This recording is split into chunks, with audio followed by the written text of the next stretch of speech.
In other words, high-class demon society. The day after our arrival in the underworld, Rias' parents assigned me a tutor to school me in etiquette and expectations of nobility. This was my first lesson. The man in front of me was only one of my private tutors. I guess that meant there would be others too. Talk about a downer. I would never have expected that I would spend my summer break studying in the demon world. While it was true I didn't know a great deal about demon society, so it would prove quite valuable, and my instructor was more than willing to answer every one of my questions. The current lesson sounded vital, so I was busy scribbling down memos in my notebook. I couldn't help but wonder whether I would have time to complete my homework from Kuo Academy, in addition to all of this. Milikis was sitting by my side, studying along with me. For a kid, he was remarkably diligent and bright. The president and the other club members were busy touring various places of interest among the Gremory territory. I was beyond jealous. They had gone first to Rias' private castle, then onto a palace where Sir stayed when he visited his hometown. And then yet more. They were practically checking out all the castles in the region. It wasn't fair. I wanted to see them. Young master, can you read the demon script? My tutor asked me. Not really. Very well. Then let's begin by looking at the characters one by one. I didn't even know the basics. My instructor was incredibly polite and patient in teaching me. Still, what exactly did he mean by young master? Since last night, all the servants have been calling me that. I must teach you everything there is to know about the House of Gremory, young master. Prepare yourself. Why are you calling me that? Now then, let's move on to the history of the House of Gremory. He dodged the question. I understood why learning about Demon Society was important, but why was studying up on every last detail of the President's family so critical? Was it because I was part of her familia? Had Kiba and the others studied all this after being turned into demons as well? If so, why weren't Ozzy and Zenobia with me? I had no idea what was going on. The door swung open and strode in the Prez's mother, Venelana. Yeah, she was definitely a beauty. Grandma! Right, she was also Milikis' grandmother. There was no denying that she looked young enough to be Rias' sister, however. Issei, Milikis, have you been making good progress with your studies? She asked, greeting us with a soft smile. I didn't want her to see my clumsy attempts at writing the demon script, but she flashed me a warm look when she glanced at my notes. I see that you're just as dedicated as Sir Saxon Grafia reported. I can't say that your writing is impeccable, but at least you're making an effort to learn.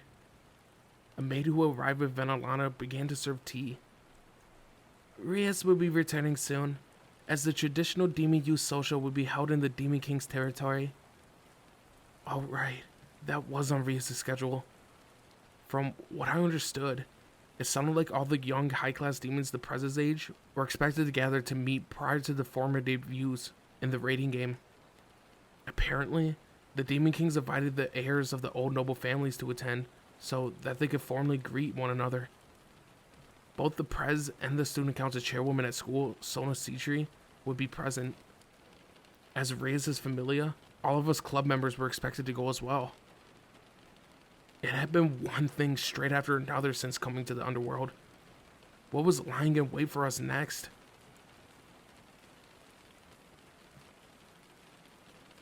No sooner did the President and the others return from their castle sightseeing trip than we set out by train to the Demon King's territory. On the way, the locomotive passed through several magic circles suspended over the tracks, the arrays used for long-distance travel. After close to 3 hours, we finally arrived at the metropolis. Both the station and the platform were completely modern design. There were even vending machines. They were a little different from the design from where we lived, but they were clearly state-of-the-art, as were the towering skyscrapers that comprised the city. This is Lucifard, the Demon King's territory, and the old capital of the underworld where the original Lucifer was said to reside. Kiba explained. So this is where the first Lucifer's old base of operations?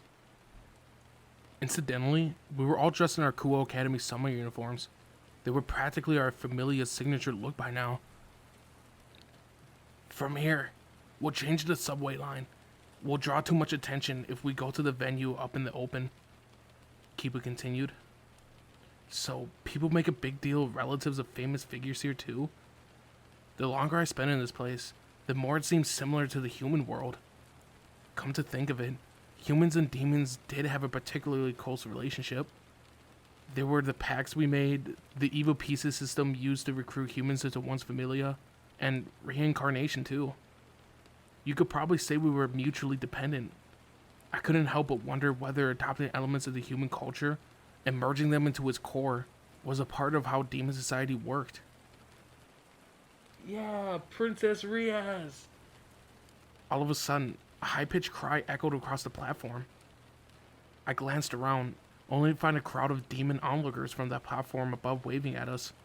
To the prez and excitement. The president is the Demon King's youngest sister, and a renowned beauty in her own right. That makes her object of admiration for the great many low and middle-ranking demons. Akano said to me. Seriously? Is she like a celebrity here or something? Of course she was popular. Her brother was the Demon King. She was the heir of a noble high-class demon family. And a gorgeous lady. So many people. Gasper shrank behind my back, panicking at the sound of so many strange voices. His days as a shut-in weren't getting any easier. What a bother. Let's change the subway lines before it gets out of hand. Is the private train ready? Riaz asked a nearby black-clawed attendant. The servant was one of many, seemingly a bodyguard of sorts, who accompanied us all the way from the main Grimmery residence. They were all apparently strong. That made sense. You would need to have considerable fighting ability to protect Riaz and her family from all kinds of threats they faced. Yes, please follow me. And so the bodyguard led us to the subway platform, where the other train was waiting for us. The press seemed to be popular with men too. She waved to the nearby crowd, flashing them a strange smile. Yeah, my master sure was incredible. We changed the subway line and rode the next train for 5 minutes before arriving at our destination. The station beneath was the largest building in the city. This structure was the venue of some formal gala, where coming-of-age demons belonging to high-class or big-shot families were to gather. It looked like the bodyguards weren't allowed inside, so they only accompanied us as far as the elevator. The prez led us all into the spacious, extravagant elevator. Listen, everyone. No matter what happens, don't lose your head. You can't get into a fight, regardless of what anyone says to you. These people are our future rivals. You mustn't do anything to harm our reputations. The prez's voice was more intense than usual. That was the tone of someone who was ready for battle and wasn't about to lose. Ozzy and I gulped down as we tried to calm and prepare ourselves. I was nervous, but there were probably other pawns too, and I wasn't about to make a fool of myself in front of them. We rode the elevator for a good while, but it eventually came to a stop. The prez leading us, we stepped inside a large hall. A servant was the first to greet us with a polite bow. Welcome, Lady Grimmery. Please, this way. The attendant led us out on a long corridor, past several individuals standing in the corner of the room. Sairaorg, Riaz exclaimed. It looked like she knew one of the people. It was a young man, around the same age as us. He must have recognized the prez too, as he gave her a quick nod before approaching. He was a wildly handsome pretty boy, with short black hair and a muscular athletic physique. He looked like a professional wrestler. Maybe he was a martial artist? His eyes were a strange purple.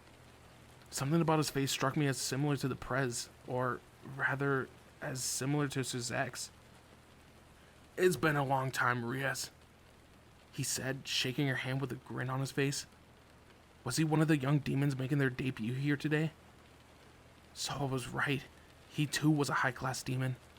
In any event, even I, a low-class demon, could sense the strength and power he held.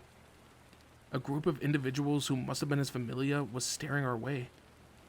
Every single one of them looked like they knew how to handle themselves in a fight. It has. I missed you. I'm glad to see that you haven't changed. I have some new servants. Everyone, this is Sairaorg, my cousin on my mother's side. The prez introduced. Hold on, her cousin? This is why his appearance reminded me of Sir Zack's. Sairaorg Bale, heir to the House of Bale. Bale? As in the princely house that ranks just below the Demon Kings themselves? Even I recognize that name. Did that mean Riaz's mother was also from the House of Bale? A princely familia, a princely house. Wow. So the Gremory family had both a Demon King and a prince? The prez ignored my uncontained shock, addressing the next head of the Bale family. Why are you lurking out here in the corridors? I couldn't stand it in there. I had to step outside. You couldn't stand it? Have the others arrived? Agaris and Astroff have. The Zephador got here and decided to pick an argument with Agaris. The pretty boy, Sairaorg, spoke those names with genuine disdain. What could the other two high-class demons possibly have been fighting about? Suddenly, the building shook violently. What's going on? That noise had come from somewhere nearby. The prez, perhaps as curious as I was, didn't hesitate to make her way to the source of the sound, a large double-leaf door. This is why I suggested we hold off on social mingling until after the formalities, Sairaorg remarked with a sigh, signaling his own familia and following after the prez. Huh? What? Unanswered questions coursed through my mind, but I had no choice but to hurry after my master. Beyond that large entrance was a spacious banquet hall filled with the wreckage of countless tables, chairs, and decorations. The demons assembled within had split evenly between two camps, glaring at one another across the center of the room, weapons drawn. It was a tinderbox ready to blow. On one side was a group of menacing, evil-looking demons. On the other side stood a band of comparatively normal ones. Both were emanating frighteningly cold and murderous auras. Talk about scary. I could practically taste their power. Instantly, I understood that they were far more formidable than we were. One demon familia was sitting with a graceful quietude at a single remaining untouched table in the corner of the hall. A young man with a soft countenance sat in its center, surrounded by a group wearing ominous hoods. The two factions glared across at each other balefully.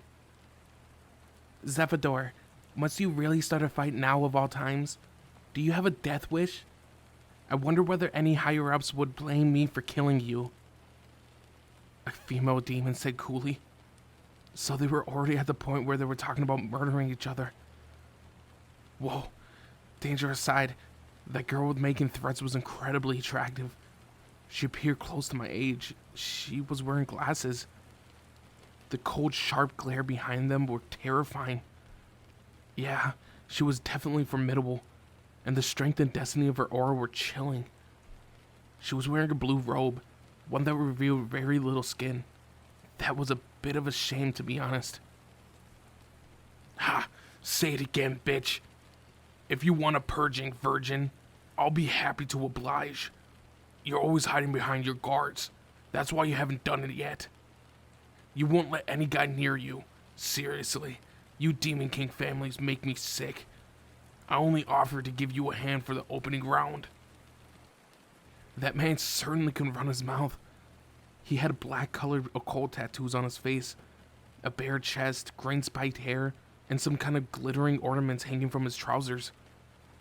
No matter how you look at it, he was a tough guy delinquent through and through. I had no idea there were people like him in the underworld.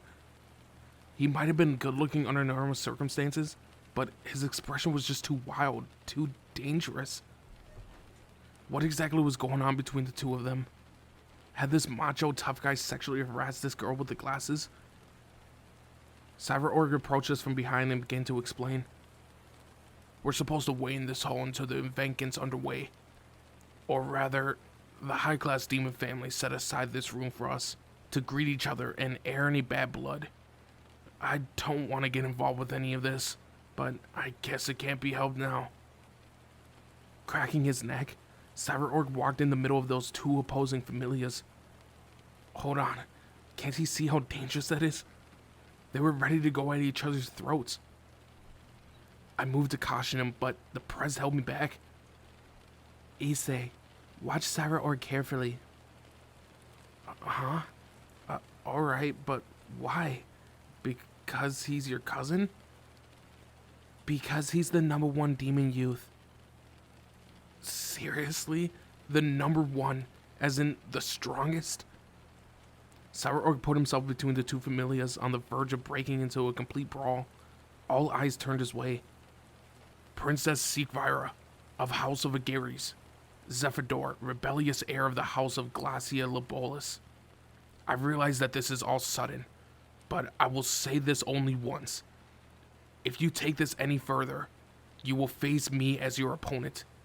Depending on what you say or do next, my fist shall do no mercy. What a bold declaration. Sairaorg was incredible. Even my skin was tingling in trepidation. I could see a vein throbbing in the tough guy demon's forehead as he turned red in anger. I'm not gonna let anyone from the incompetence House of Baal. Before Zephador could finish speaking, he was sent flying into the far wall. Next, he collapsed face down on the ground, unconscious. It had only been one hit. Sairaorg had knocked out the seemingly superpowered tough guy in a single blow. I told you, that was your only warning. How dare you? Damn you, Baal. The members of Zephador's family began to rush forward. See to your master. That should be your first priority. You won't gain anything by turning your weapons against me. Besides, the function is about to begin, so try to wake him. The members of Zephador's familia stopped at this chiding and obeyed Sairaorg's instruction. Next, Sairaorg turned to the bespectacled woman. I could understand why her gaze stiffened. You still have time. Go redo your makeup. You don't want to attend such an important event looking like that. I know. She spun around and made her way out of the hall with her familia in tow. After watching her leave, Sairaorg turned to his own familia. Call the staff. This place is a mess. Get them to tidy up so I can have some tea with Riaz. There was undeniably something charming about the way Sairaorg conducted himself. I mean, he was so strong and cool. I could see why he was the #1 demon youth. This could very well be the first time in my life that I met such a cool guy and so close in my age to myself. Hyoto, called a familiar voice. I turned my head to find another group clad in the uniform of Kuo Academy. Saji? Oh, chairwoman. How are you today, Riaz, Hyoto? Saji and the chairwoman Sona had arrived.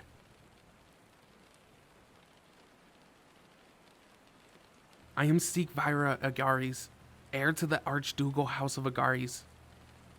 The glasses-wearing demon that we've seen in the hall a short while ago said her greeting to the members of the Gremier Familia. Following the incident with Zephador, a group of servants at the venue quickly used their powers to return the reception hall to its earlier state. Once again, the young masses of the Familia gathered together around a large table and were exchanging formal greetings. Except for Zephador and his group, that is. This included the Prez, Riaz Gremery, and her Familia, Chairwoman Sona Citri and her Familia, and Sairaorg Baal and his Familia.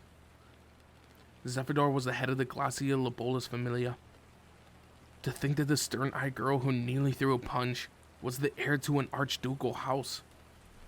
The archdukes acted as immediate agents of the Demon Kings, and were responsible for directing us regular demons. The press had said that if the Demon Kings were like company presidents, the archdukes were their chief directors. It seemed a little strange to me that there would be 4 company presidents, but that was just how things worked in the underworld. Greetings, I'm Maria's Gremery, heir to the House of Gremery, the press stated next. The chairwoman followed her. Sona Citri, heir to the House of Citri. The masters were sitting at the table, with their familias waiting behind them. That included us as well. And I'm Sairaorg Bale, the next head of the princely house of Bale. Sairaorg introduced himself proudly. Yeah, he had an air of dignity about him, alright. There was no doubting why he was the number one among all high-class demons attending the sorry. Next, the young demon who had been sitting in the corner drinking tea spoke. Deodor Astaroth, the next head of the House of Astaroth. It's a pleasure, everyone. His voice was calm and smoothing. He was a demon, but he looked like a kind of person who wouldn't harm a fly. I couldn't help but wonder whether he wasn't hiding some incredible ability beneath that peaceful veneer. Astaroth. If memory served correctly, Beelzebub belonged to that family. The tough guy from before was said to inherit the house of Glacia Lobolus, so that must have meant that he was related to Asmodeus. Was it really okay for someone like that to be handed the reins of such a vital clan? I thought the siblings of the 4 free-spirited demon kings were all supposed to be overly serious and diligent. The house of Glacia Lobolus is in the midst of a little family trouble. Their primary successor passed away unexpectedly just a short time ago, and Zephyrdor is a potential candidate to take his place. Sairaorg explained. Seriously? I hadn't realized that his family was going through so much turmoil. Then again, it didn't change the fact that the prospect of him ruling an important house didn't sound like something that would end well. Still, it wasn't my business to question how other families went about things. Altogether, there were 6 high-class demon youths present. Judging by appearances, the familiars looked pretty strong too. I was likely the weakest one here, and I couldn't help but feel out of place. Gremory and Lucifer, Cedri and Leviathan, Astaroth and Beelzebub, and Glacia Lobolus and Osmondius. Not to mention a princely and an archducal family too. Talk about big shot names. This was like a dream team. No wonder people expected a lot from them. It wasn't hard to imagine that each of these members was destined for greatness in the future. Maybe it was because they all belonged to high society, but they held distinctive personalities and presence. Still, I had to wonder what the purpose of gathering them all here was. Hey, Hyoto, wipe that stupid look off your face, Saji said with a sigh. I'm nervous. I mean, look at them all. Can't you see how strong they all are? What are you talking about? You're the Red Dragon Emperor. Have a little pride. That's easy for you to say. Why does it bother you, though? We Familia members have to behave with dignity here too, okay? Those high-class demons aren't just watching each other. They're observing the Familias of their potential opponents as well. So if you don't straighten up, you'll make Riaz look bad. Get a grip. You're the Red Dragon Emperor and part of the Gremory Familia. Saji's insightfulness took me by surprise. You're Riaz's prized servant. I'll do anything to be for the chairwoman what you are to her. He flashed me a forced grin. What's he getting at? But before I could voice my doubts, the doors of the function hall swung open. Ladies and gentlemen, thank you for your patience. Please, everyone is waiting inside. The event was finally getting underway. The room that we and our high-class demon masters were led to had an unusual air about it. Distinguished figures sat in stadium-like seats that overlooked us. There was another tier of spectators beyond them too. On the highest level was a familiar face, the Demon King Serzex. Seraphal was beside him, albeit not dressed in her magical girl outfit. 2 more people were sitting with Riaz's brother. I didn't know their faces, but they had to be Beelzebub and Ozymandias, right? They both looked remarkably young, but I could feel the strength of their demon powers simply by looking at them. Being stared at by the most influential figures in demon society was pretty unsettling. It felt like they saw every little move I made. We members of the Preses Familia stood in line behind her. There wasn't anything expected of us, but I was still nervous. It was deathly quiet. Unable to stand it, I turned my gaze to the women of the other familias. They were beast girls and women that looked like former humans. I would have given just about anything to hit it off with one of them later.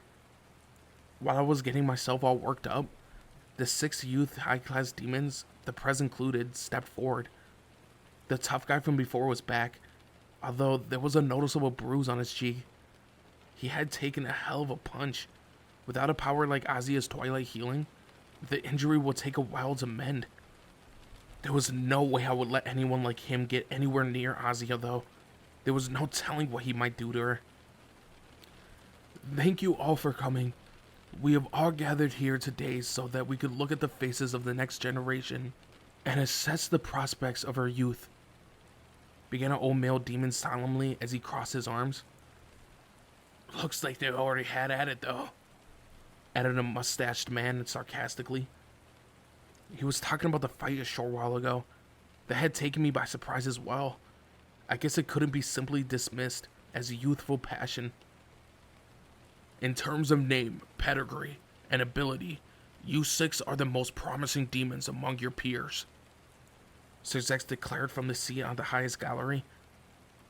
As such, prior to your formal debuts, we would have you compete against one another to better yourselves. Hold on, so he was saying that we were all gonna fight in the raining games? Come to think of it, Zazel mentioned something about holding a few raining games during our so-called training camp. Was this what he meant? Will we be expected to fight the Chaos Brigade in time? Sairaorg questioned, looking at the Demon Kings. That is yet to be seen.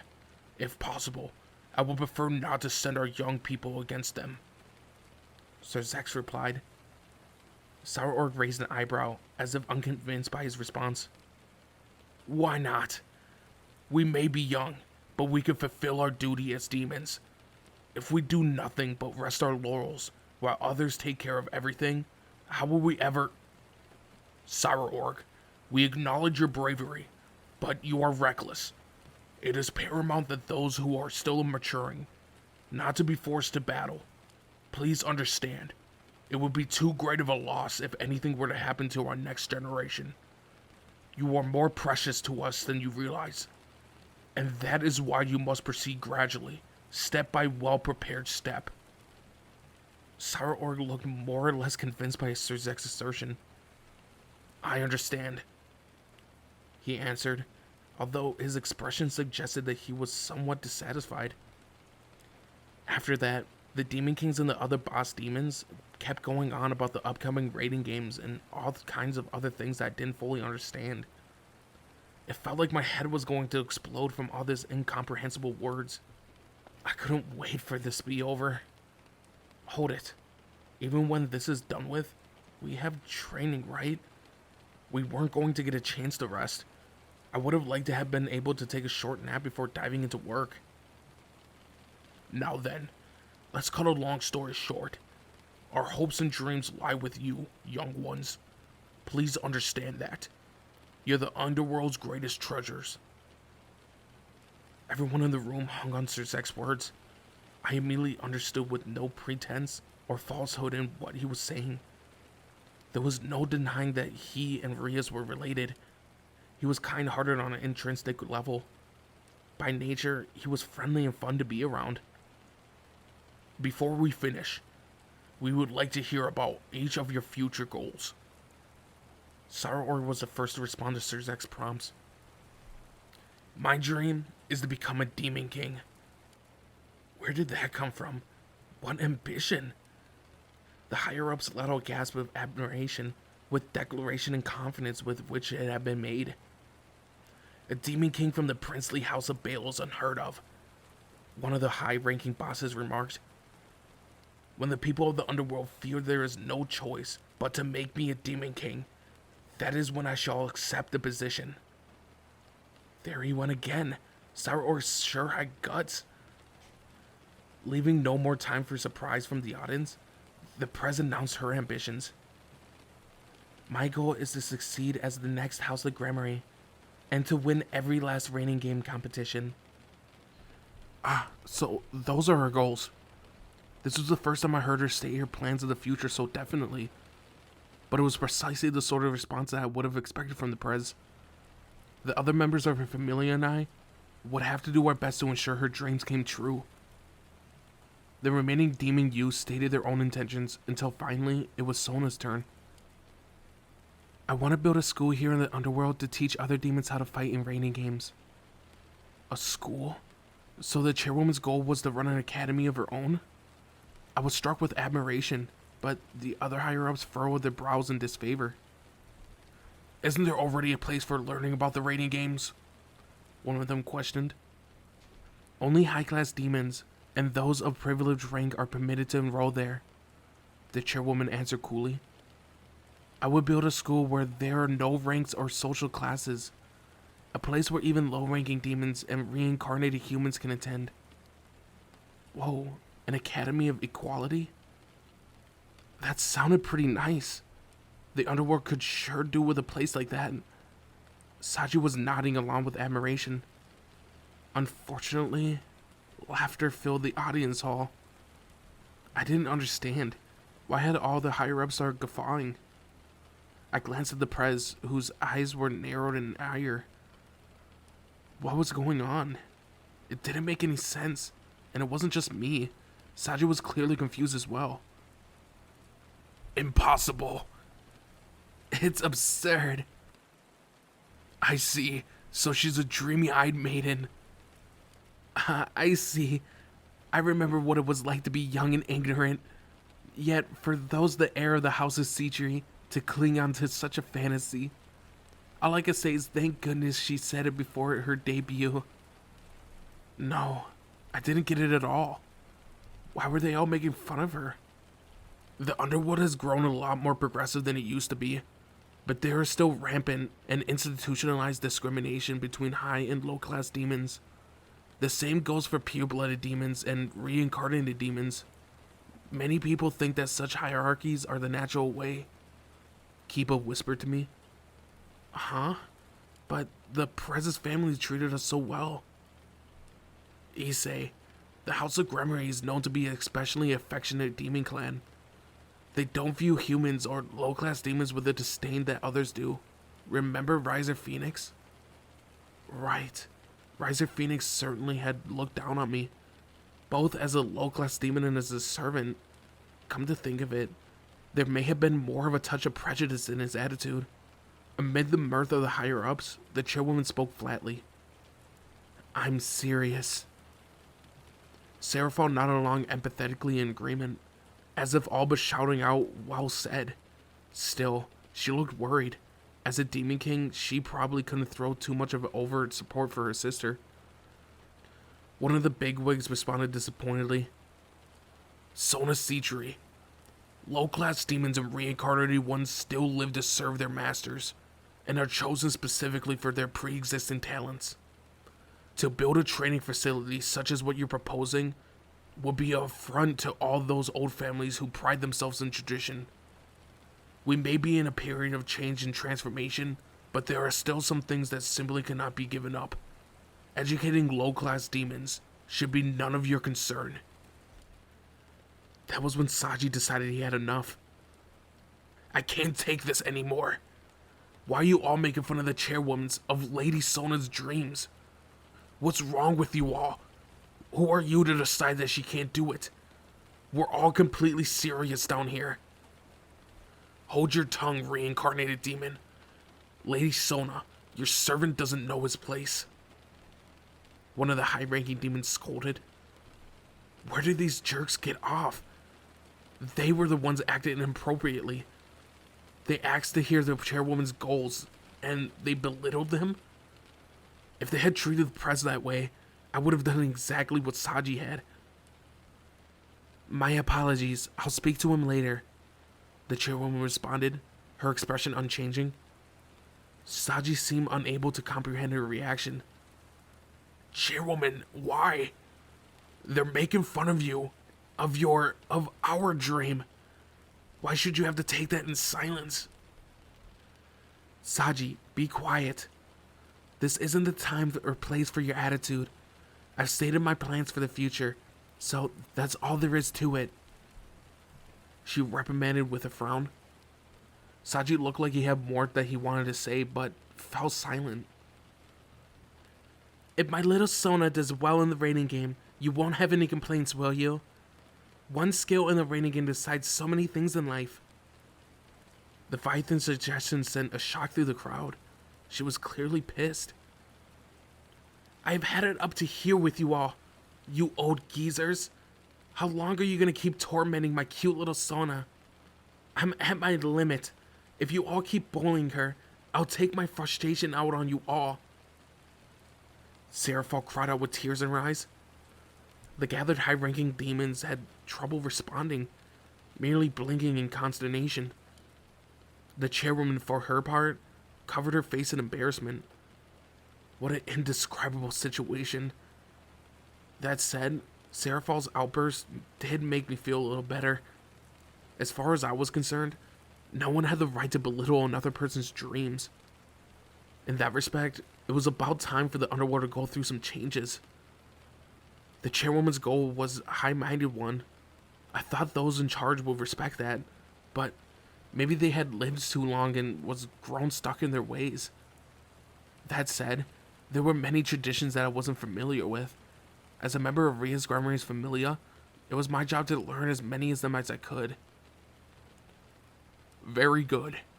In that case, how about we have some rating games among our 6 up-and-comers? Sir Zex suggested, focusing the room's attention on himself. You've got to be kidding. We're going to fight? Rias, Sona, will you compete against each other?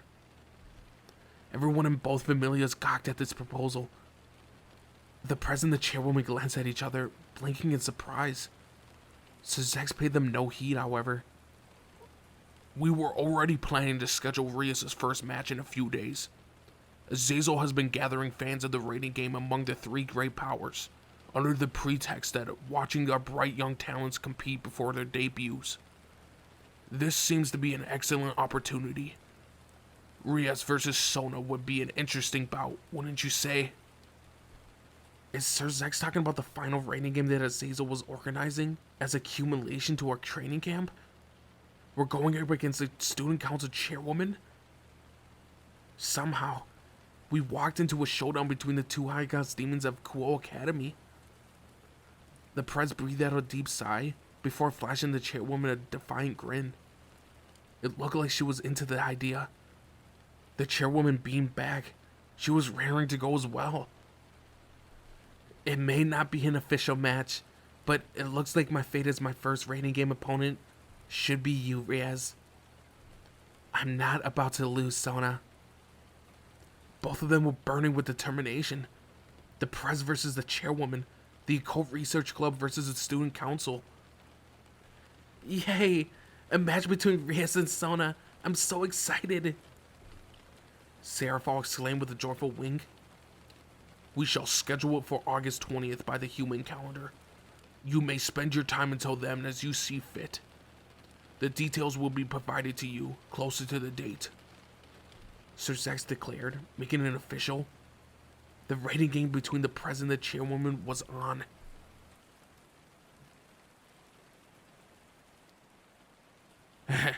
So you'll be facing off against the Citra girl, Azazel remarked when we arrived back at the main Gremlin estate. We had all gathered in the spacious living room to tell our instructor what had happened during the function. It's still July 28th in the human world, so that leaves us around 20 days. Azazel paused there, as if running some mental calculations. For training, you mean? I asked. Of course, we'll start tomorrow. I've already planned a full regimen for each of you. Is it really okay for us to get advice from the governor of the Fallen Angels? Only us? I mean, isn't that a bit unfair? I couldn't help but worry that the other demon youths might have a thing or two to say about the assistance he was giving us. Azazel didn't seem too concerned. It's fine.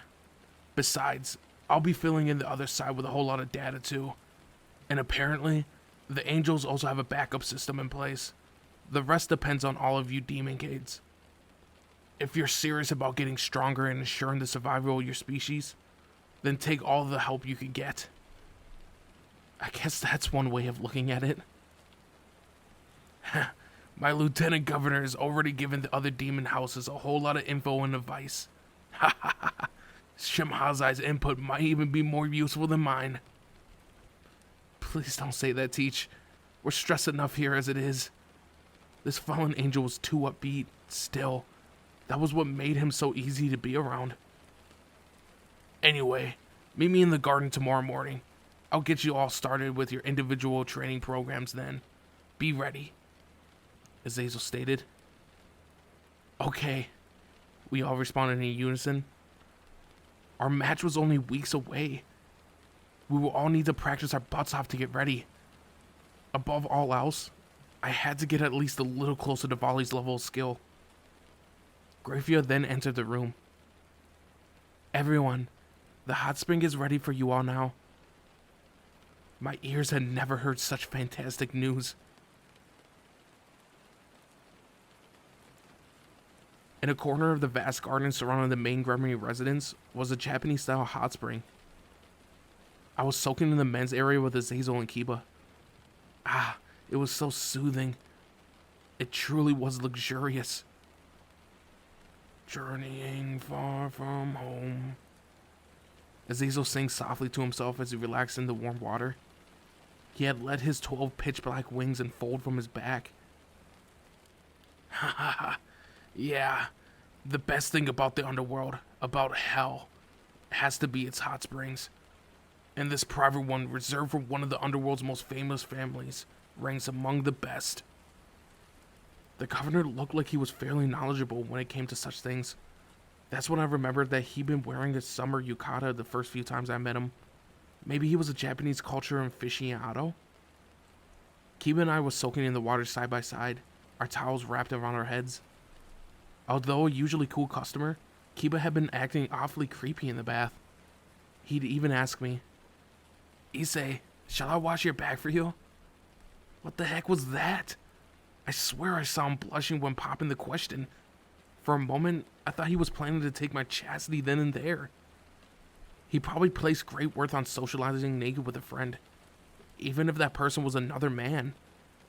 We never had a chance to open up to each other during the previous training camp, so I was still somewhat reserved around him. Wait, where's Gasper? He may have been a cross-dresser, but did that mean that he was too timid to engage in this kind of male bonding? I looked around and, sure enough, there he was, loitering by the entrance. I guess I have no choice. I stepped out of the water and headed that way.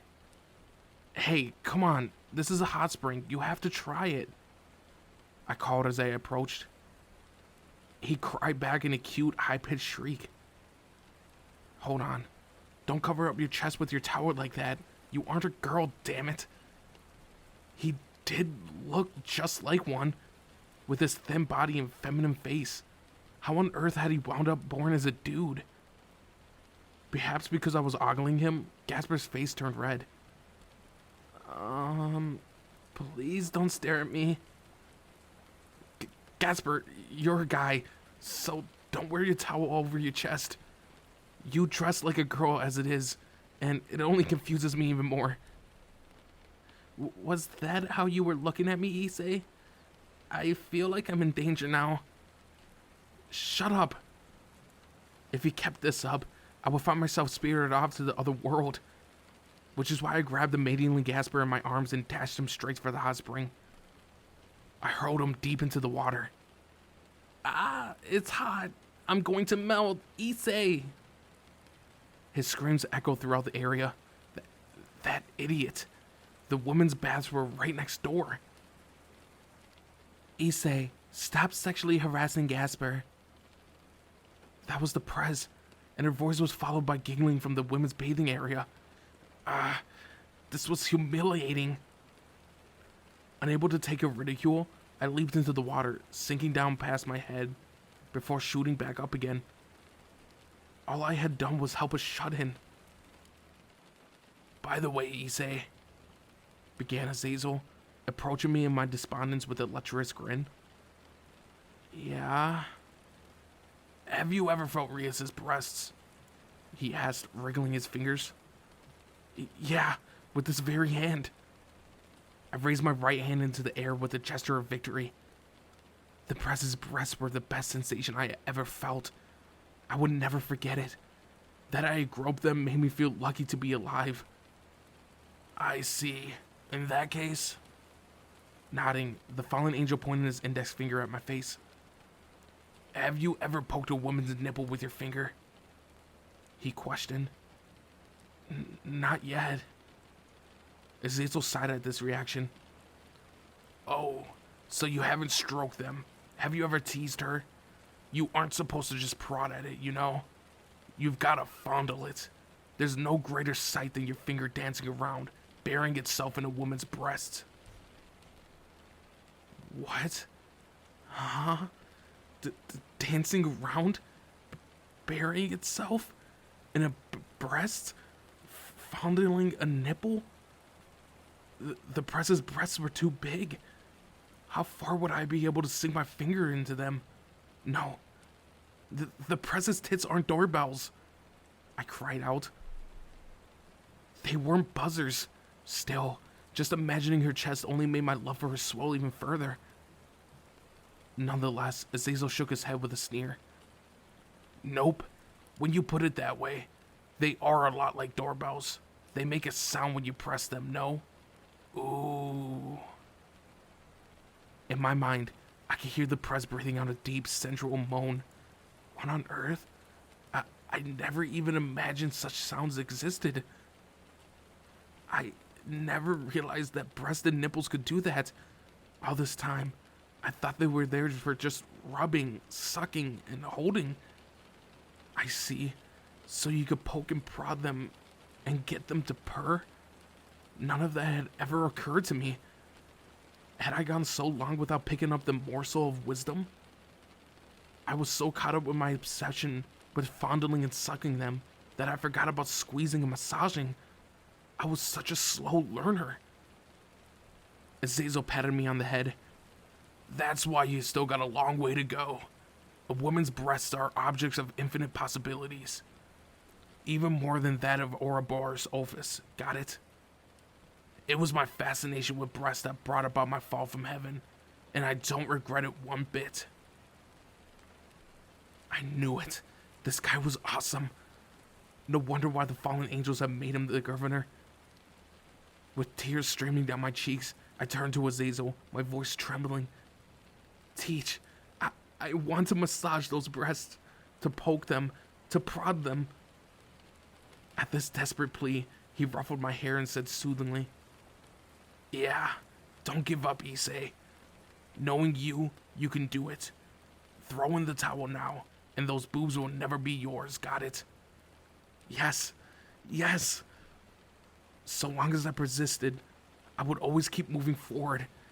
If I kept pushing onward, I would eventually be able to fondle the press's breasts. And then I would make her cry out in ecstasy. My fingers were going to make her squeal. At that moment, the voices from the women's bathing area echoed over to our side once more. Oh dear, Riaz, has your bust grown larger? Do you mind if I touch it? Has it? Oh, Akano, stop that. That's hardly proper, the way that you're doing it. Besides, haven't yours gone up a size? My old bra's a little tight, but they still fit. Then again, I've been thinking that it wouldn't be a bad idea to show them off a bit more, to try something that emphasizes their volume. I'm sure you realize, Riaz, how bold a woman can become when she has someone to show her breasts to. Right. Just don't stimulate them too much, okay? I wish mine were as large as yours are, President Akano. Oh dear, Azia. But yours has already grown a fair amount. Really? But they're not big enough. At this rate, I'll never get him to like them.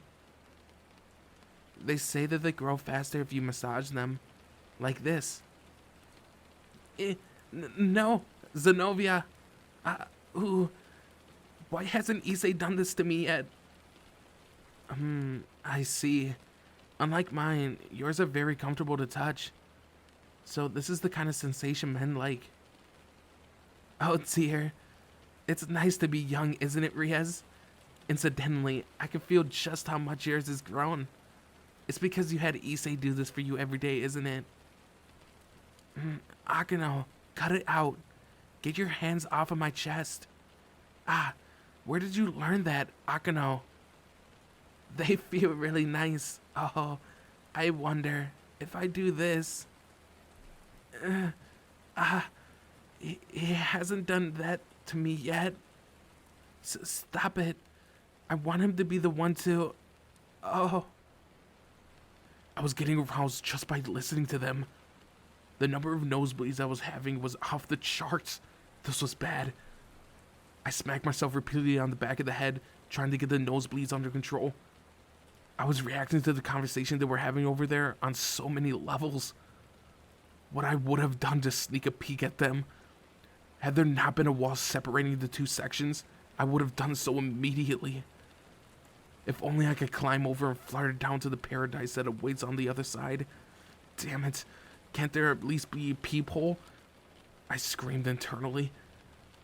Unfortunately, I searched for such a spot earlier to no avail. Better yet, maybe I could use my sacred gear to boost the strength of my fingers and poke a hole somewhere in the wall? Hey, you want to spy on them, don't you? Azazel said with a lecherous grin. Teach? I'm not. It's fine. There's no problem there as far as I see it. We're both guys. It's basically a rite of passage to sneak a glimpse in a ladies' pool while you're on a hot spring. Still, it'll only make you a second-rate pervert. Second-rate? Then what would it be a first-rate? Azazel paused for a moment as if in deep thought. Feeling them in person.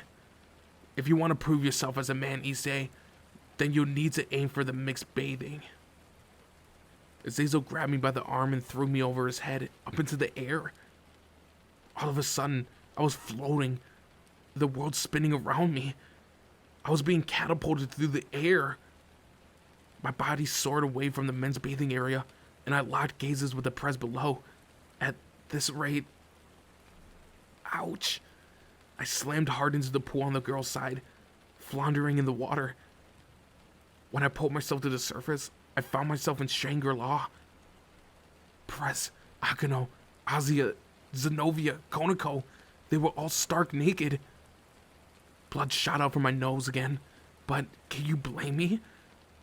In a split second, I left the bathing house filled with good-for-nothing men and entered a new world unparalleled feminine beauty. This was a dream comes true. Mixed bathing. It was enough to bring tears to my eyes. Normally, if this sort of thing happened, the girls would have erupted in panic, shouting things like pervert or lecher. However, the Prez, Akano, Azia, Zenobia did nothing to conceal the bodies. Cover yourselves. You're young ladies, after all. Oh my, Issei. Did Azazel throw you over here? Did you wash properly first? Oh, Issei, you're so daring. Against all expectations, both the Prez and Akano moved my way with broad grins. Their huge, pale breasts bobbed up and down right before my eyes. Long-lived tits. I was transfixed by the sight, unable to move. Akano caught up to me a moment before the Prez could. Issei, you're mine now. She cooed softly. She embraced me head on, her figure pressing tightly against mine. It wasn't just her breasts, it was her whole body. Her soft flesh was all but devouring me. Akano, if you hold on to me like that... The heat from the hot spring water and this erotic situation almost brought my brain to a boil. Damn it all. Why did Akano's body have to be so amazing? Why did her every stroke feel so good? The tension and the suppleness were incredible. The water in the bath only made her feel even more delightfully smooth. I was savoring her delectable flesh when another overpowering sensation assailed my senses. Reese's face popped up on my shoulder. Prez? So she was embracing me from behind now? I could feel her chest pushing against my back. Her nipples were stimulating my skin. There was no questioning it. Those nipples were even more relaxing than a sexy handheld massager. Akano, let go of my Issei. The Pres insisted, wrapping her arms around my neck, trying to pull me back. Akano, however, latched on, squeezing me from the front even tighter. No way. I've decided I wanted to enjoy this time in the hot spring together with Issei. It's so much warmer here in his arms. Just touching his body like this is so exhilarating. Her grip around me tightened even further. Whoa, her breasts were pushing into me so firmly. It almost felt as if they were gonna merge with me. The soft, lethal touch was awesome. I wanted to hug her back too, to hold her form with my own. But if I did, the Pres would see this as a betrayal. She would murder me. No, Issei's body is mine. Who do you think raised him to be like this? It's thanks to me that he's so wonderful to embrace. Everything, from his hair to his toes, is mine. I feel so sensitive right now. Is this because of what you did to me earlier? Or because I'm pressing against Issei? The Pres pulled me closer to herself. The sensation of her press was coursing through my back. They were so huge, like an all-you-can-eat buffet. And she was breathing so erotically in my ear. That lustrous, sexy voice was wreaking havoc on my brain. Hold on, what did she mean by that she erased me? Was I being reared as a body pillow for her own private use? If so, I was overjoyed. She could nurture my sexuality as much as she pleased.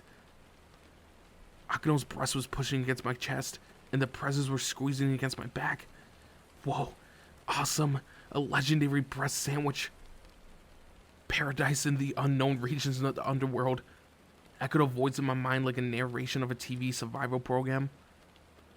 Caught in a stimulating vice, I couldn't stop a thick river of red from seeping down my nostrils. Azazel had been right. Now's my chance to dig my fingers into them. If I pressed those tits like doorbells, would the Pres let out a deep, sensual moan? There was only one way to find out. I can do it.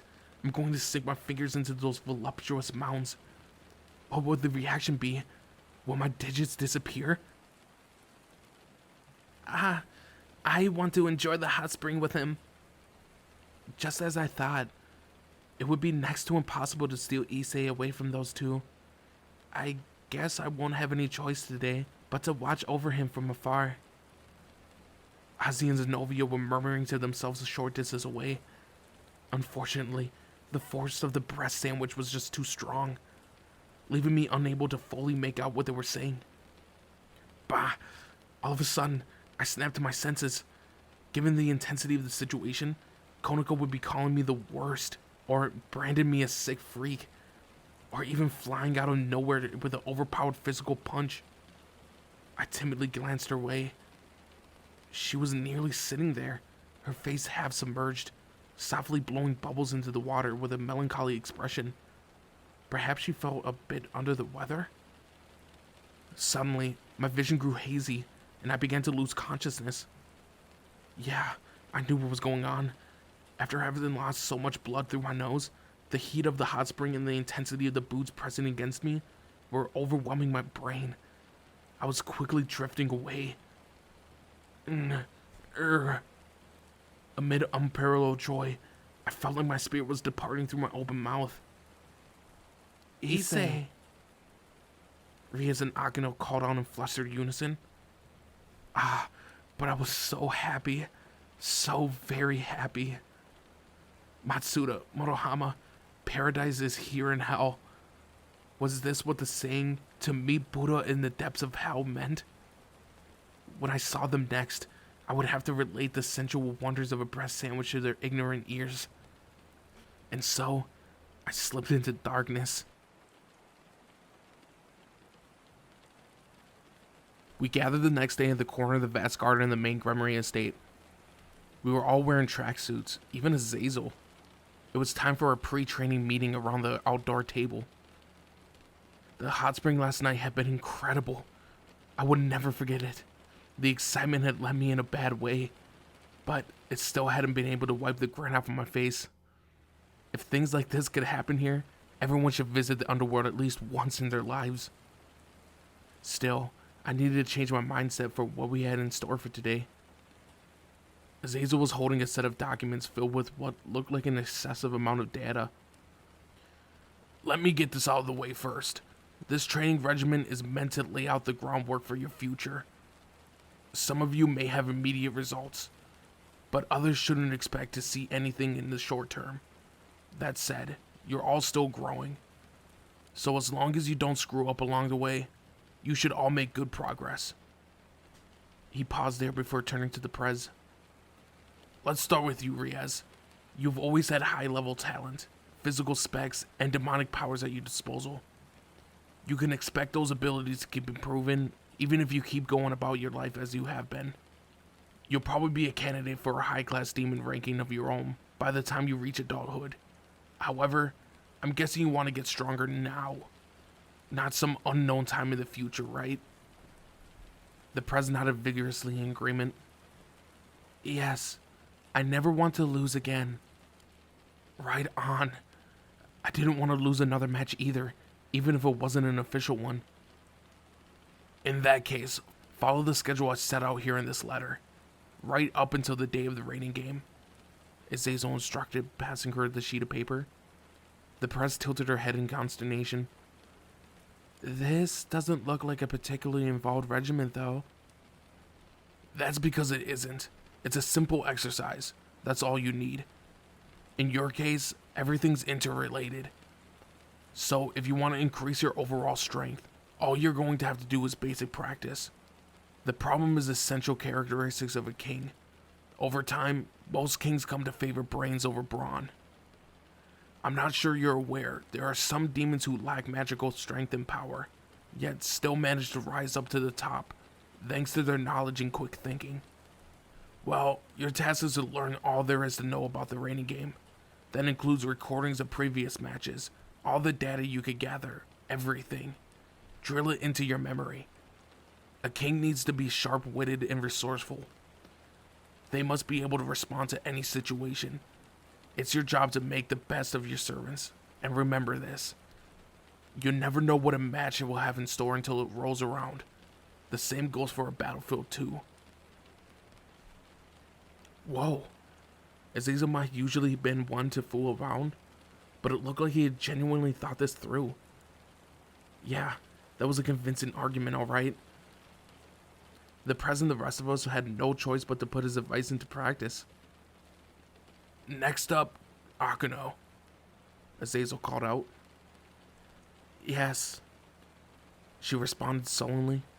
She always seemed to be uncomfortable around the fallen angel, and she even once said that she disliked him.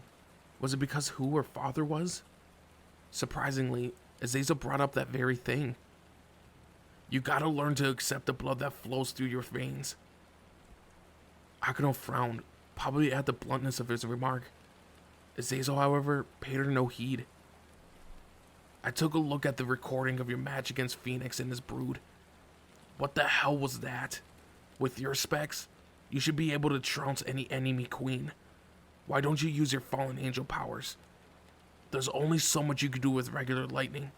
If you don't make use of your light abilities to make holy lightning, you'll never be able to reach your full potential. So that was it.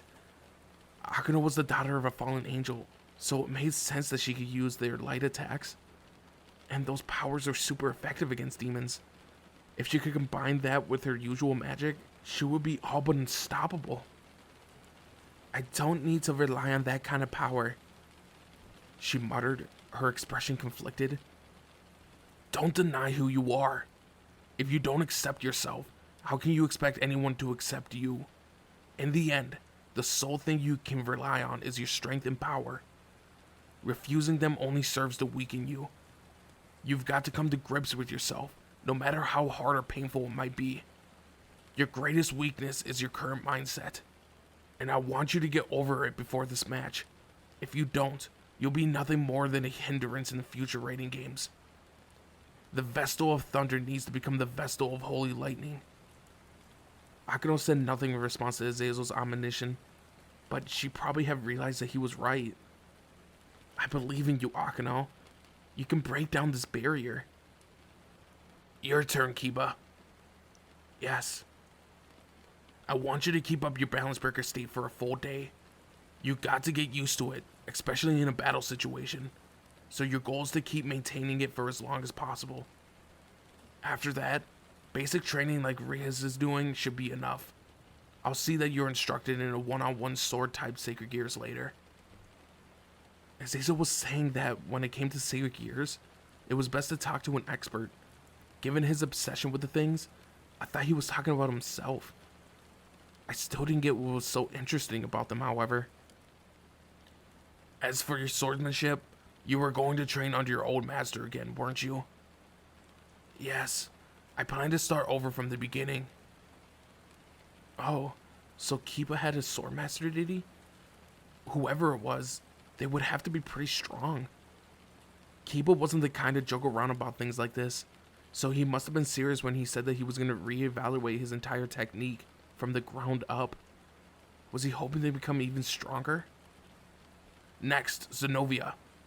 You're going to get a better grip on Durandal, and another holy sword too. Another holy sword? She repeated, tilting her head. Yeah, a special one. Azazel said with a smirk before turning his gaze to Gasper. Your turn. Our resident shuddered recoiled in terror. This whole trip must have been particularly hard on him. Everywhere we went, he saw unfamiliar faces. Quit squirming. Your greatest handicap is that fearful attitude of yours. You gotta fortify your mind and body to resist it. Your vampire heritage and your sacred gear give you an unusually high capabilities. I've put together my very own recluse recovery plan for you. So I want you to focus on developing your mental attitude. Even if you can't show your face in public, we want you at a point where it doesn't dull your movements in battle. Azazel was 100% on the mark there. If Gasper couldn't overcome his phobia, he'd never grow and progress. The bracelet Azazel had given him to stabilize his powers wasn't good for his body if he used it for too long, so he was only employing it when the situation demanded. His time-stopping ability hadn't caused any incidents lately, but I was still concerned. I'll go for broke. That only made me feel even more uneasy. The last thing we needed was for him to end up busted. He already looked ready to crawl back into his cardboard box again. Next up, our other bishop, Azia. Yeah. Azia was raring to go as well. She had often admitted to me that she was afraid that she wouldn't be much use to everyone in combat. But that wasn't true. Her healing ability was nothing short of astounding. If not for her, we would have been trapped in countless dangerous situations. She should have taken confidence in her unique skills.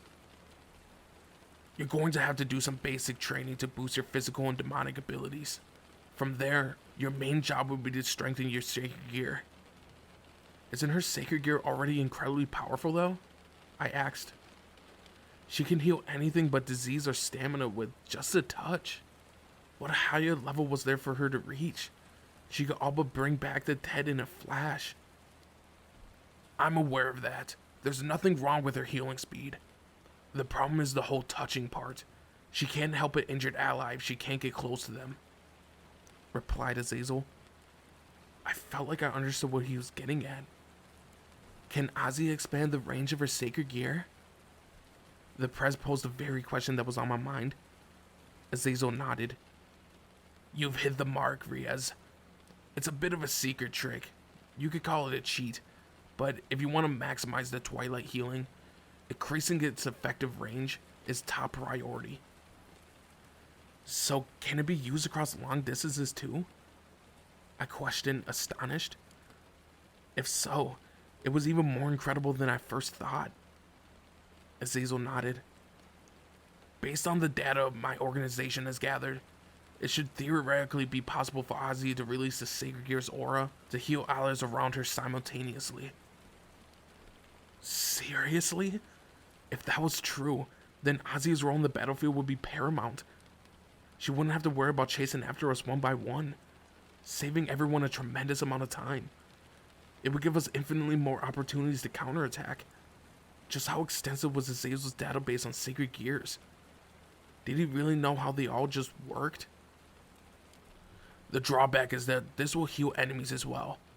It would be good to find a way to discern between friends and foe. But then we got your personality to worry about, remarked Azazel. What's wrong with her personality? I demanded. The fallen angel's expression was stern. She's kind-hearted by nature. When she sees an injured opponent, she'll no doubt instinctively want to heal them too. That sentiment will get in the way of Sacred Gear's ability to distinguish between teammate and opponent. She might never be able to discern the two in this way. So that ranged healing technique I just mentioned could wind up being a double-edged sword. Still, it's something that we should make sure Ozzy can pull off. In other words, if Ozzy couldn't control the ranged healing technique, she'd restore enemies too. And to think that her kindness was at fault for that. The Sacred Gear system was just too cruel sometimes. That's why I sought out another possibility. Launching her healing aura. Do you mean that I could send my powers to someone nearby? Ozzy asking, making a cute flying gesture. Yeah. You should be able to hurl at a direct target. Say Issa was 10 meters away from you, badly injured. You can focus your power and cast it at him. If we consider that first technique I mentioned to be like a field, think of this as closer to tossing a ball. You won't need to touch someone directly to help him. A remote healing ability? Hey, come on now. That sounded amazing. That's great. Azia, you'll be able to aid everyone. I took her hands in my own, shaking them up and down in excitement. She looked remarkably pleased by this unexpected revelation too. It won't be as powerful as physical contact, but having the option is a strategic advantage nonetheless. With one or two people leading in the vanguard and someone to protect Ozzy in the rear, you'll be able to assemble an ideal formation. So Azazel was even dreaming up team compositions now? He must have spent a lot of time on this. The prez nodded in agreement. It's a simple approach, but most strong tactical arrangements are, for most familiars, the only healing techniques available are items like Phoenix Tears or special recovery potions. Azia's Sacred Gear is far more versatile and reliable than any of those. Exactly. You could even say Azia's Sacred Gear is your team-defining characteristic. Anyway, aside from working on those new techniques, you should improve your physical capabilities. Make sure you don't skimp on your basic training, got it? Azia nodded her head deeply at Azazel's instructions. Yes, I'll do my best. You can do it, Azia. I'll be your shield. I'll protect you. There was no way I was gonna let anyone lay a finger on my little sister's pearl white skin. You're up, Konako. Alright. Konako looked strangely excited. What's going on? She'd been so gloomy recently, but today, she was unusually upbeat. What was happening inside her head? You've got all the essential qualities of a rook, including your physical, defense, and offense. No, there's nothing wrong with your physical abilities, but there are stronger offensive fighters in this familia than you. Azazel stated matter-of-factly. I know, she said with a look of frustration. Did that perhaps bother her? But she was already head and shoulders more powerful than me. I thought her capable of besting Kiba or even Akano if she wanted. This familia's best attackers at present are Kiba, with his balance breaker and holy demon sword, and Zenobia, with her holy sword, the Durandal. Both are formidable weapons, and if we get Issei to unlock his balance breaker properly as well. I wasn't going to contest that Kiba and Zenobia were superior in matters of offense. They definitely outclassed me. Truthfully, I didn't know whether I would be able to properly unlock my balance breaker. Konako, I want you to focus on polishing your essential skills with the others, and on exposing what you sealed within you too. Just like Akano, if you don't accept yourself, you'll never be able to grow. Konako gave no response. The second that Azazel had said the word expose, her fighting fervor suddenly evaporated. What kind of power are we talking about here? What does she have that she needs revealing? Don't worry, knowing you, Konako, you will be able to pull through this in a heartbeat. I encouraged casually, patting her on the head, but she quickly brushed my hand away. Don't make light of this. What a stern expression. I had never seen her look so harsh before. Had I just stepped on a landmine? I'd only been trying to encourage her, but it looked like my words had the opposite effect. With the atmosphere suddenly tense, Azazel glanced at his watch. Now then, last one up, Issei. Hold on a second. He should be here soon. The fallen angel paused there, glancing up at the sky. Uh-huh? What exactly am I supposed to wait for? Hold on. Is something coming? We all looked upward. At first, it didn't seem like there was anything there, but the next moment, a huge shadow appeared overhead. It was bearing down towards us at extreme speed. Whoa, it's massive. Could it be some kind of monster? A creature? A spirit? Are we under attack? My thoughts were racing. The earth shook as it landed directly in front of us. The force of the impact was so great that it threw me from my chair, flat on the ground. When the dust settled, there was a huge figure standing before us. It must have been at least 15 meters high. The creature possessed an enormous gaping maw, lined with razor-sharp fangs, muscular legs and feet, and a broad, mighty wings. I knew what it was. I've seen it countless times before. A similar creature dwelled within me. A dragon? I exclaimed. Azazel nodded. Spot on, Issei. This guy right here is a dragon. I knew it. I was staring at a real-life kaiju. It wasn't gonna burn me alive with his fiery breath, was it? It looked capable of laying the whole estate to waste if it wanted. Azazel, what makes you think that you can trespass in demon territory with impunity? The dragon questioned, its mouth twisting as it formed the words. Whoa, so it can talk? Ha, I'm here fair and square. I've got permission straight from the Demon King himself. You got a problem with that, Tannin? By the way they were addressing each other, Azazel seemed to know this dragon. Very well. I'm only here because Sairaorg asked me a favor. Don't forget that, fallen angel governor. You get all that, Issei? This guy will be your teacher. Azazel said to me, pointing at the huge creature. Hold on a second there, Teach. Huh? What? What? This huge dragon? My eyes all but shot out from the sockets in shock. Was he serious here? This massive beast is gonna teach me? I thought you were going to instruct me, Teach. What gives? It's been a long time, Drake. I'm guessing you could hear me in there. The dragon called out to me, or strictly speaking, to the entity that resided within me. At that moment, my left arm began to glow red on its own accord. My booster gear was activating. It's good to hear a familiar voice, Tannin. Drake responded so that everyone could hear us, his voice booming from the glowing jewel embedded in my gauntlet. Do you know this creature? I demanded. Yeah. Do you remember when I told you the 5 great dragon kings? Tannin here used to be one of them. Back when they were the 6 great dragon kings. You might have seen his name in the Bible. This is him. Oh, a dragon king. I recalled. Drake had mentioned that one of them might come after me someday. Scary stuff. Did that mean this huge guy here set me in his sights? Uh-oh. I've had enough of dragons. I didn't want to meet any more of them. Volley was enough to handle by himself. At this rate, I was going to get killed before I ever could build my harem. Tannin was reincarnated as a demon, so the 6th grade Dragon Kings became 5. He's now an ultimate class demon, one of the strongest around, Azazel stated. So this dragon was a demon? Dragons could be reborn too?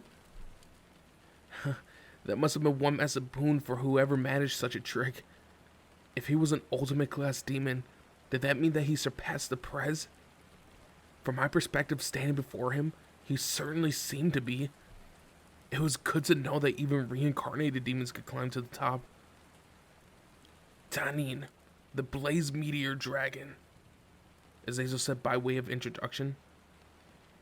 The strength of his fiery breath is said to be on par with the power of meteoric impact. He's one of few legendary dragons still alive today. Sorry about this, Tannin, but you've got to look after the Red Dragon Emperor kid for a while. I need you to teach him how to use his powers. But he's going to have to learn everything from scratch. Hold on, so I'm going to learn the ropes from a guy whose attacks are as strong as a falling star? Is that really okay? I mean, he's not going to kill me, right? Tannin let out a resigned sigh at this request. Wouldn't it be easiest to get Drake to teach him directly? You don't need me. There are limits to going down that path. No. He needs a real dragon to instruct him. Otherwise... You want real dragon combat. I see. So you say you want me to pick on this boy? Hey, pick on me. If a huge monster like Tannin decided to mess with me, I was done for. I never trained one of Drake's vessels. Tannin remarked happily, narrowing his eyes and breaking into a grin. He's going to kill me. There was no way I would be able to survive a training bout with a monster like him. I was basically as weak as any old human.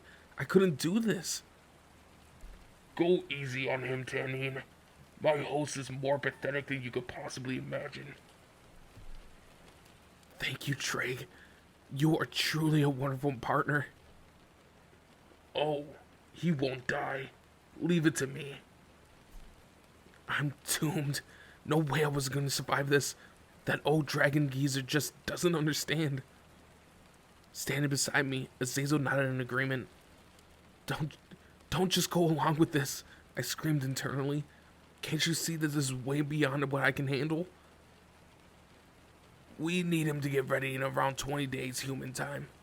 Ideally, I'd like for him to be able to use his balance breaker by then. Okay then, hang in there, Issei. Try not to bite the dust. With that, Azazel waved farewell and turned to leave.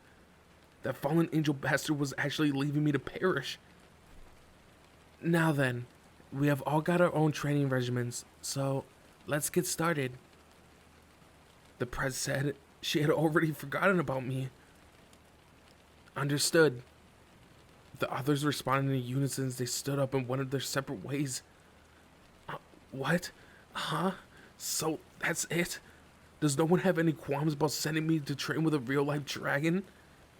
No matter how you look at this, he's going to attack me. He could end up killing me.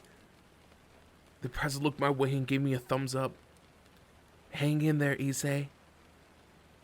My master was uncompromising when it came to training.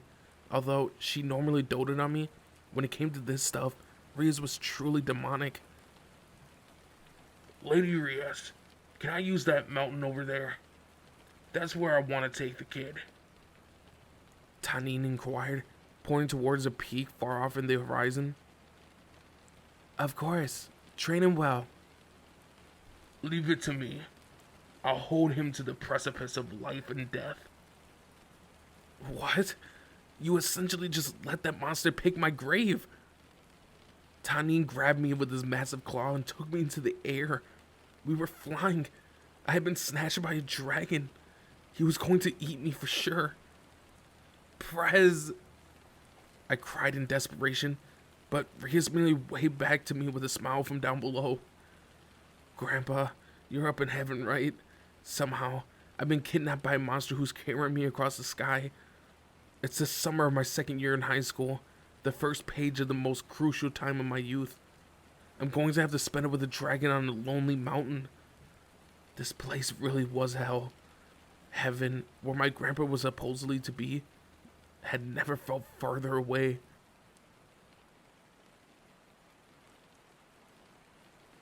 My long-awaited summer vacation. At the beginning of the year, Matsuda, Motohama, and I had each vowed that we would find girlfriends and have a raunchy rose-colored break. Where had I taken a misstep to end up being set on fire on top of an ungodly peak? Trees were sent flying, rocks fell around me, and a huge crater blasted into the ground beneath my feet. Wah! I desperately raced to dodge Tannin's lethal breath attack. Damn that old geezer.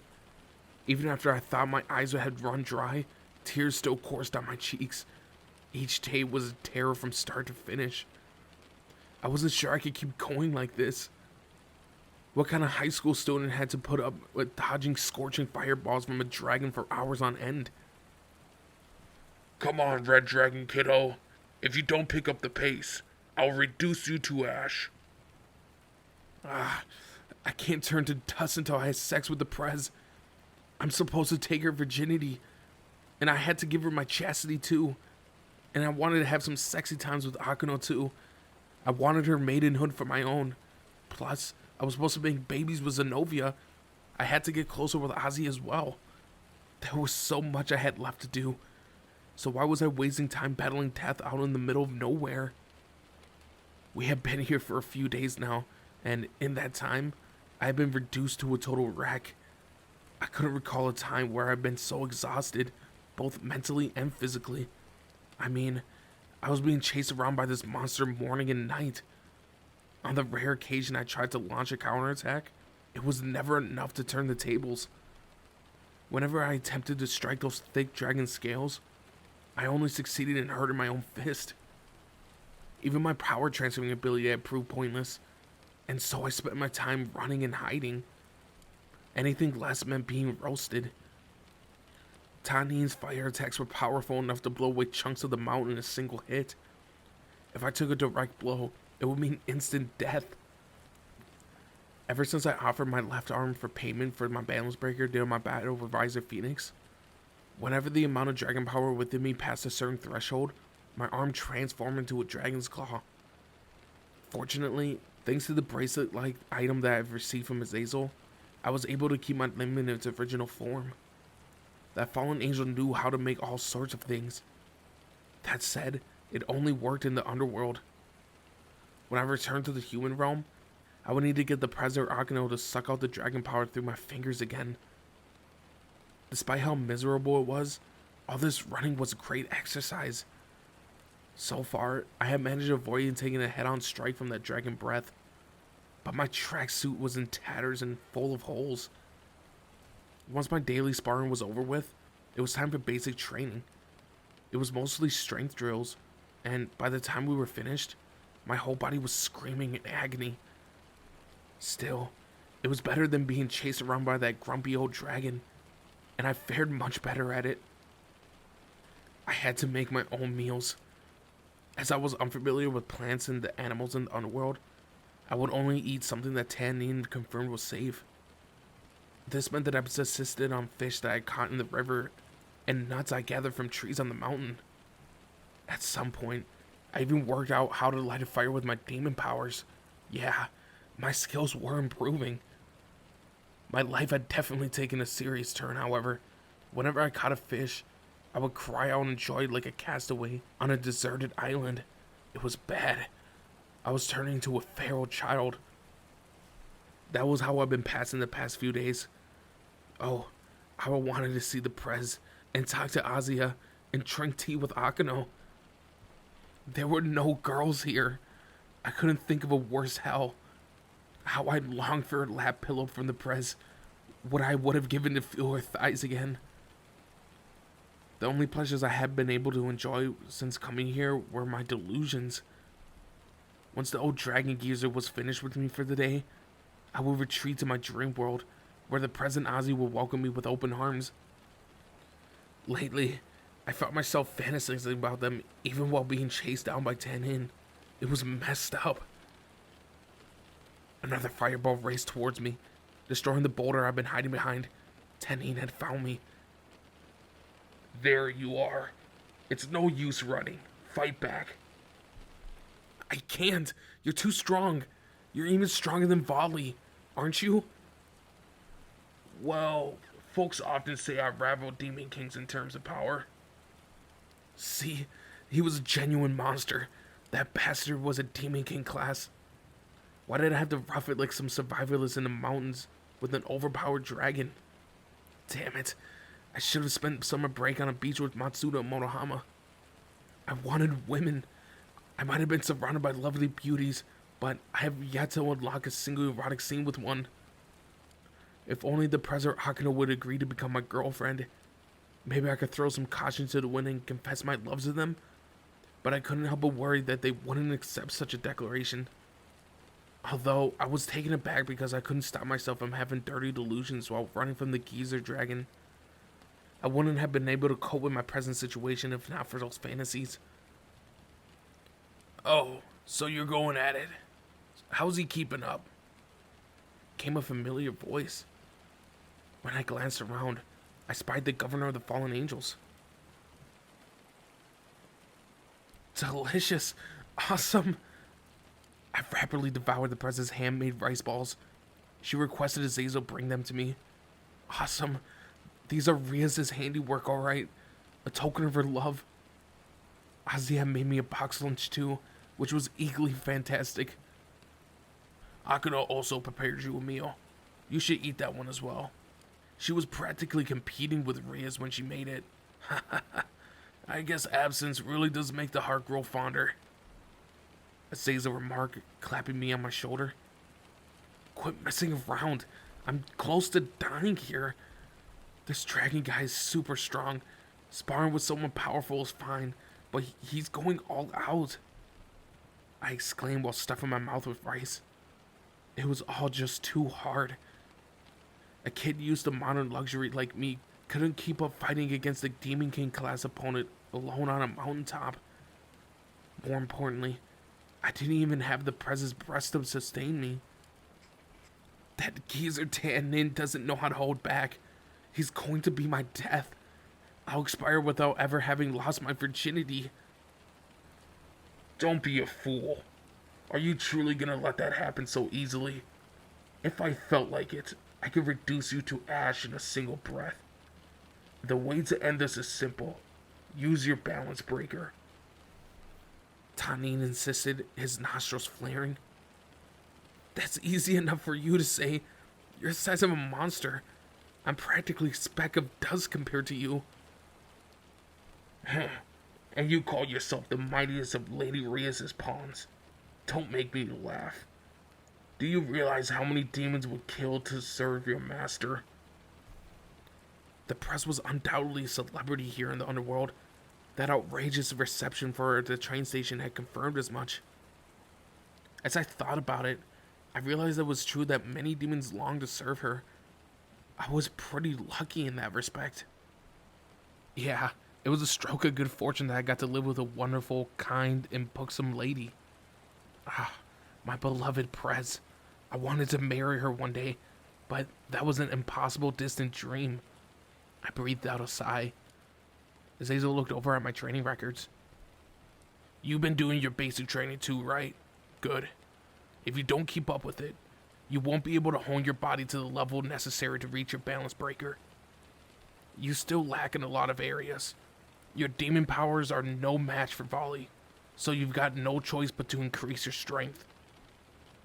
He was right, of course. Volley was a descendant of a former demon king. As far as demon powers were concerned, he was untouchable.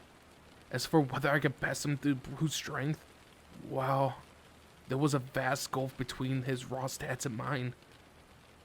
Back when I was fighting him, Volley looked like he was about to do something big. What was that? I asked Azazel. Whatever it was, he'd been moments away from unleashing something. Albion had even tried to keep him from doing it. You mean his juggernaut drive? Is that like an even more powerful balance breaker or something? No, there's nothing more powerful than a balance breaker. It is a sacred gear's ultimate form. However, some sacred gears are made by sealing certain magical entities within them, and they have their own unique restraints. Your boosted gear and Volley's divine dividing are both examples of that. The might of our sacred gears came from being sealed inside them. In other words, our dragons. Those entities are firmly sealed, but their abilities can be fully tapped into if the vessel knows how to use them. In the case of the red and white dragon emperors, to unleash those sealed powers is to unleash your juggernaut drive. Doing so would grant a level of strength compared to a god, through immense risk. It would greatly diminish your lifespan and deprive you of a sense of reason.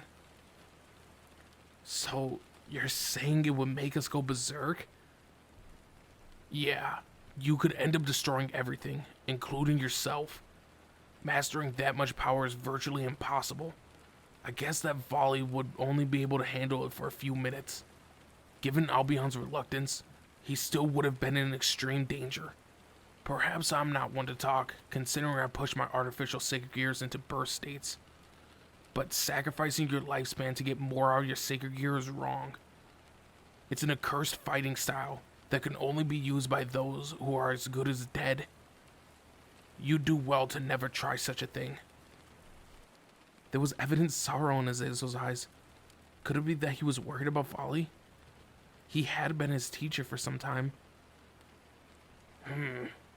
So the current White Dragon Emperor can handle this Juggernaut drive?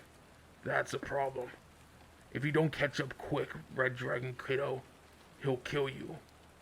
In the past, the first of the two heavenly dragons to awake their Juggernaut drive has always been victorious over the other.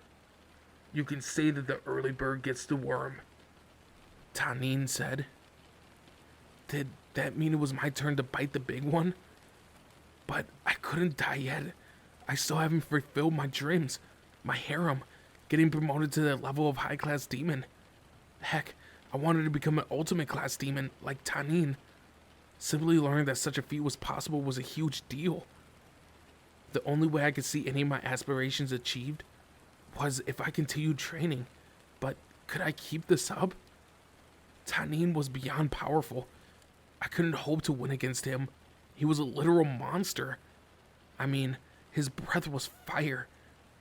I wasn't some superhero who could shoot laser beams out of his hands. There was no comparing us. On a different topic, Issei, as Hazel began, his tone of voice suddenly turning formal. Yeah? What do you think about Akano? That came out of nowhere. What exactly did he mean? She's a good senior, I replied honestly. Sure, she could be a little sadistic at times, but she was usually so kind. And the way that she acted so pure now and then was incredibly cute. That isn't what I mean. As a woman, Azazel pressed. She's amazing. The kind of person I'd want for a girlfriend. Azazel nodded my unflinching response, seemingly relieved. I see. You know, part of my job is to watch over her for a buddy of mine. You mean her father? He's a subordinate of yours, right? Barkiol is more like an old comrade. Similar to Shimhazai. A buddy. We got up to a whole lot of crazy stuff back in the day. But while I was off having fun, everyone got hitched and started having kids. He let out a deep sigh. Was Azazel worried about still being single? Are you upset that everyone beat you to the punch? I questioned. That isn't it. I've got plenty of women. Despite his words, the fallen angel had a distant look on his face for a moment. Had I said something that I shouldn't have? The point is, I'm concerned about Akano. But I guess both she and Barkiol would probably say I'm sticking my nose where it shouldn't belong. You're a bit of a busybody, aren't you, Teach? You're going out of your way to train us all. I'm just a fallen angel with too much free time. It's my fault the White Dragon Emperor is as strong as he is. Personally, I didn't fault Azazel for that. You couldn't deny that he was undoubtedly a meddler, though. Especially when it came to me, Akano, and Volley. He had gone to great lengths for each of us. I didn't know too many of them, but I was sure Azazel was a rare sort of fallen angel. How had he managed to become the leader of his faction? Anyway, I think I could leave Akano to you. Azazel finally admitted. Leave her? To me? What exactly was that supposed to mean? Did you want me to protect her in the raiding game in future battles? I had no objection to that. Part of a pawn's job was to guard their queen. You aren't the sharpest tool in the shed, but you're a good kid. A lovable fool, you could say. Most importantly, you don't hold her heritage against her. I'm not entirely sure what you're talking about. That's precisely what I'm getting at. If you let her wrap you around her little finger, we'd be in some serious trouble. Screw this up, and it'll affect your future prospects. And not to mention the bloodshed. People like you are good at winning the trust of those around you. So, in the end, no one will resent you. That's a unique privilege, or maybe a special talent. My brain was full of unformed questions, but I knew one thing for sure. Got it. I'll protect her, and I'll look out for the press too, and Ozzy as well. Good. I'll leave Akano to you then. The other problem is what to do with Konako. What about Konako? Azazel let out another sigh. What indeed? She's in a hurry. Perhaps, or it might be that she's questioning her abilities. Memories of Konako's odd behavior the past few days suddenly resurfaced in my mind. She looked so gloomy. What had been troubling her? She pushed herself too hard with training I gave her and collapsed this morning. She collapsed? Konako? I blurted out in alarm at this news. This was serious. I hope she was okay. Azia can heal physical injuries, but she can't do anything about someone's inner strength. Pushing oneself too hard is ultimately counterproductive, especially so when we have a limited time before your match. In that case, what about me? I'm getting chased around this mountain by a dragon. Aren't I overdoing it a little too? I asked, pointing towards my face. No matter how you looked at it, this kind of exercise was inhumane. Nah, you're fine. You're nowhere near your limit yet. Azazel retorted dismissively. Huh? Don't I matter? What did I do to deserve this kind of treatment? We should probably get going, Issei. I've been told to bring you back to the main Grimoire residence for a bit. Sorry, Tannin. This kid's coming with me today. I'll have him back by tomorrow morning, Azazel said. Very well. I'll return to my own territory for a short while then. My draconian teacher replied. I thought I wasn't allowed to leave this mountain. Apparently, that wasn't true. Who ordered me to come back? The Prez? I inquired. Her mother, answered Azazel. The Prez's mother? What on earth could she want with me?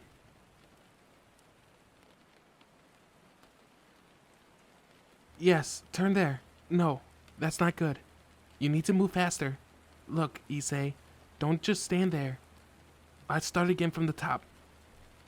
I was in one of the rooms in the annex building near the Grimoire estate, doing my best at a dance rehearsal with Rias' mother. What am I doing here? After Azazel had dropped me off, then Alana had led me straight here. Before I had a chance to wonder what was happening, we started to practice. Never having danced in my life, it was a complete disaster. Rias' mother was wearing a dress, as she had been the previous times that I'd seen her. She was practically glued to me when we went through the steps. Now and then, I would brush up against her voluptuous breasts. They were wonderfully soft.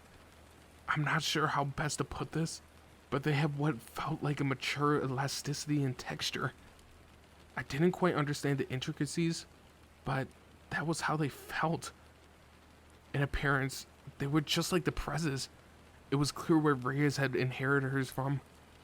Seriously, Venelana was incredibly cute. I mean, appearance-wise, she looked to be no older than I was. Plus, she had the same facial features as my beloved Prez. I couldn't help myself. This was a flaxen-haired Reyes. Better yet, the woman possessed her daughter's sense of style. Did I mention her tits were huge? Thank you, Mom. Thanks for passing your marvelous genes on to Reyes. Let's take a short break, Venelana said, pausing there. I took a seat, trying to catch my breath. My whole morning had been running for my life from Tannin. I was exhausted. Still, dance practice sure did beat dodging that monstrous old geezer's fireballs. The respite was actually a perfect chance to ask Venelana something that I've been wondering. I began clumsily. What is it? Why am I the only one doing this? Why not Kiba or Gasper? The same went for the special tutoring I had been receiving. If they wanted to turn me into a gentleman, then why were the other guys in the Familia exempt? Look, I wasn't going to deny that I was the least refined of us all, but still. As one would expect of a knight, Yuto Kiba has already mastered these skills, the Prez's mother responded. And for his part, Gasper is a member of a distinguished vampire family. His behavior may be somewhat questionable, but he understands the basics of etiquette. That leaves you, Issei, as the problem. Seeing as you hail from the common stock in the human realm, your behavior is unsurprising. But it will be an issue here if you can't cultivate your manners. You will be expected to engage in social events together with Reyes before long, so you must learn as many of our customs during your stay here as possible. Venelana's explanation left me speechless. I had to be making appearances? I thought servants weren't supposed to draw attention to themselves. The Prez and I will be mingling in high-class social circles? I balked at this very idea of what she was suggesting. Venelana quickly shifted her gaze, covering her mouth with her hand. Oops, I said too much. It's still too early for the discussions, yes? Putting that aside, you will have to stop calling her Prez. You are not at school, so you must address your master by her name. Not to mention that Reyes is... Oh, I almost stepped my boundary again. What's wrong with calling her Prez, I wondered. I called her that for so long. It's basically automatic. What about Lady Reyes? Or ma'am? That's better. Master would work just as well too. However, you would need to use a different title in private. Is Prez no good there? Think. Do you want her to despise you? If you can't figure out that much for yourself, then there's no hope for you. Venelana stated with a chuckle. Uh-oh, that was the last thing I wanted. I suppose both of you will feel kind of awkward if you suddenly started calling her something different. I'll allow you to refer to her as present for this trip only. Just remember, then you would need to start addressing Reyes properly in the future. All this talk of Reyes got me wondering what she was up to right now. Was she taking care of Konako? I was worried about her too, actually. Konako was my underclassman, so I would have liked to check in on her.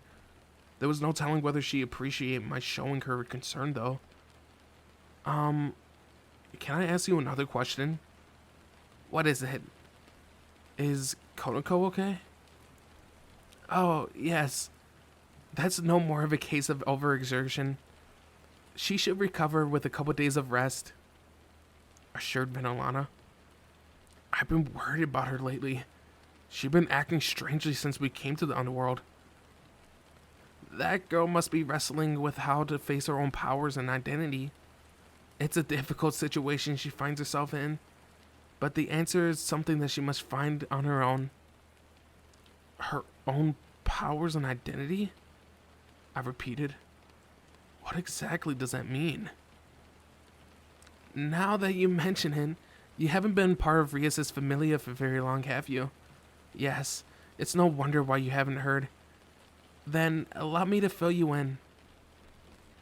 The Prez's mother sat across from me and recounted a story of two cats, sisters. The siblings were inseparable. They slept together, ate together, and played together. Bereaved of their parents, with no home of their own to return to and no one to rely on, they counted on each other to survive. One day, a demon picked up the two cats. The older of the two was made a member of the demon's familia, while the younger was permitted to live alongside them. It seemed like they found a way to live a decent and peaceful life. But then, according to Rias's mother, something unusual occurred. The older sister's powers continued to grow at an alarming rate, unlocking previously unseen abilities. Those powers only blossomed after the cat had been made into a demon. Those feline siblings were originally from a race that excels in sorcery, connected to phantoms and supernatural creatures. On top of that, the older sister developed an aptitude for a form of hermetic magic that only a select few ancient sages could achieve. Before long, the older sibling surpassed even the master in power. She was consumed by her abilities, morphing into an evil being that existed for blood and battle.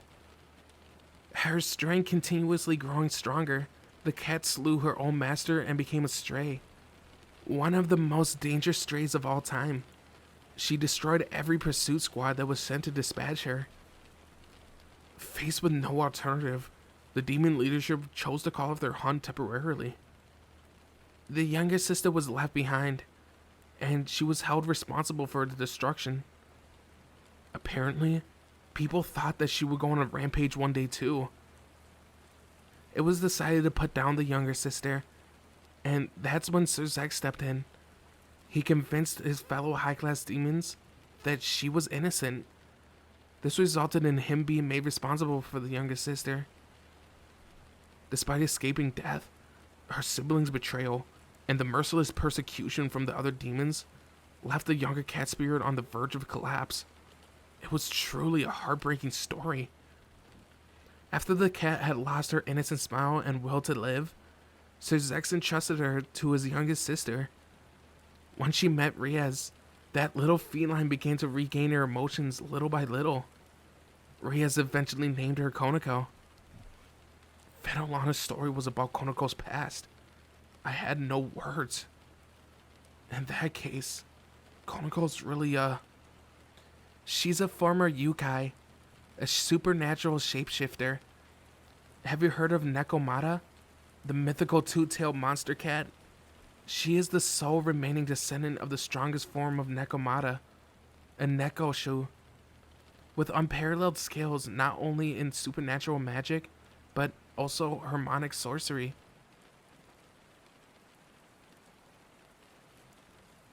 After finishing my dance practice, I made my way to the main estate, where Rias greeted me. She popped out of nowhere, embracing me with a warm hug. It feels like ages since we last done this. We've only been apart for a few days, but I miss the scent of her hair.